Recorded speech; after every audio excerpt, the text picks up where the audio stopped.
Hi, my name is Josephine Lang, and I'd like to speak with you a little bit today about the Devas of Animals. Our animals, just like ourselves, all have oversouls or devas that help us energetically and spiritually. And in my life, I've had some wonderful experiences in addressing these oversouls or these devas of animals to help me with any problems that I might have with animals. And I've been inspired and encouraged by some of the authors of my favorite books. Michael Rhodes, Talking with Nature, Michelle Small-Wright, Behaving as if the God in all life mattered, as well as the Findhorn books about Dorothy Maclean's lovely work with the Devas of Plants up in Findhorn in Scotland. And there was a time when we had a tremendous problem with ants in our house, where every time it would rain, the ants would come in, and if ever anybody left the slightest little bit of a jam spoon, a jelly spoon on the counter, a little honey left around, oh, they would come in by the droves, hundreds and thousands of them. And I just really didn't like having to kill them all, wiping them up, and I didn't want to use any poisons in the house. So I finally thought, why don't I just go ahead and connect with the devas of the ants?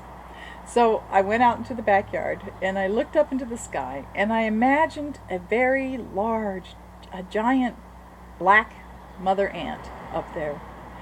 And with her little tentacles and her beady, very shiny, sparkly, alive and intelligent eyes. And I just asked her, I just let myself in my imagination ask her, what is it that would help us to overcome this problem of all of your little charges coming into our house to clean up our messes? Is there any way that we can make an arrangement so that your little beloved ones, the ants, don't come in? And I immediately heard that if I set a honey jar outside, that would be one way to lure them out and to encourage them to stay outside. And this is not a full honey jar, but an empty one, something that I had finished the honey from. Rather than cleaning it and washing it down the leftover honey down the drain, to set it outside for the ants. So I did. And then I also received the information that from within, that if I just used a little bit of peppermint soap or a strong smelling essential oil soap like Dr. Bronner's peppermint soap, which I happen to have on hand, that would work very well. And also to plug any little holes that they might be coming in from. And I used peppermint toothpaste to do that because it had a nice, strong, pepperminty smell. And I think I'd heard somewhere that peppermint was something that ants didn't like.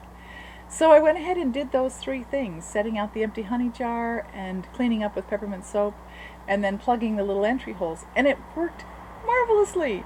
And it's been about 10 years now and we haven't had any problems with ants coming in anymore. If they do come in once in a while, I just go ahead and re-enlist those three strategies and it takes care of it right away. So I hope that this helps you with some of your little problems that you might have. And I've also had some good luck doing this with gophers as well, with encouraging the gophers to go to another place where they would be more welcome and have abundance there for them. So enjoy your explorations, and thank you very much for listening.